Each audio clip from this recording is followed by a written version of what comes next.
I was approached by someone from the University of Utah to see if we could collaborate as an agency with the Native American Research Internship Program.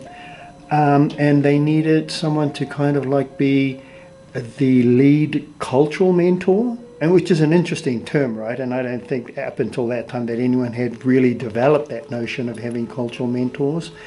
And so I became involved in that.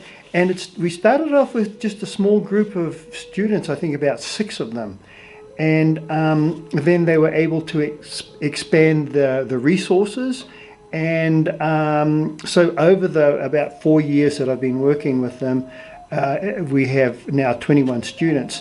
And it's designed, we recruit American Indian and Alaska Native students who are juniors and seniors in college and who are interested in a health profession, because the impetus behind the program is to get more Native doctors and more Native people in other areas.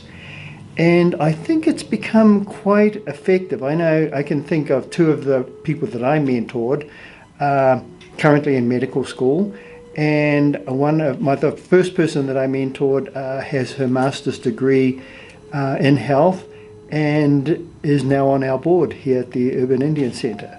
So that's kind of it in a nutshell. Oh, I should mention they come here for 10 weeks and we connect them with a research mentor, someone that's close to their interest. And then they also have these cultural mentors whose purpose, I think, is to kind of help them negotiate the struggles that are more about their origins, and their difficulty as students of color negotiating a university system.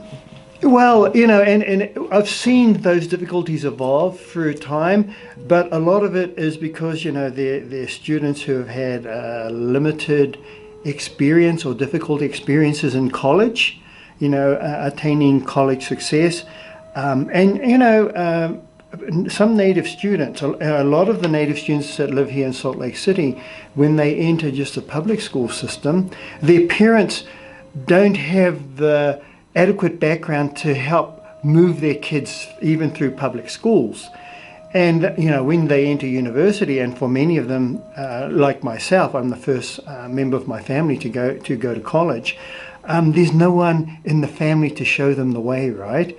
And so part of our effort is to first of all get someone to show them the way in terms of their academic research, and someone to show them the way in terms of, so this is how you better negotiate the system as a Native person, and it's kind of like giving them a few tricks that we learned the hard way, such as, and even the way that I was raised in New Zealand, we weren't supposed to ask questions.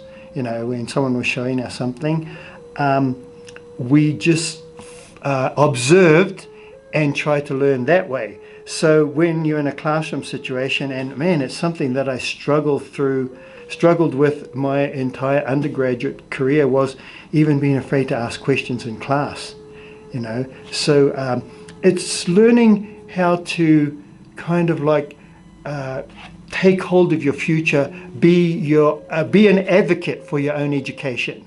And I think that's what it's about. It's learning how to be an advocate for yourself as you move through the education system. Well, because we draw students from all over the nation, and different universities. I think this year we have a couple of Cornell students, for example. We've had a student from Yale.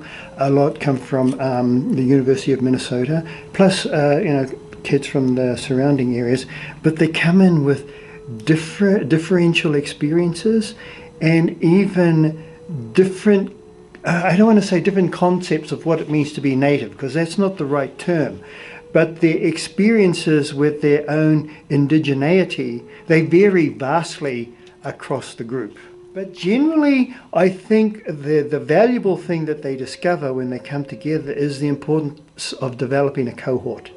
Even though they might end up in different programs and different universities, they're friends. And they can still support each other regardless of where they are.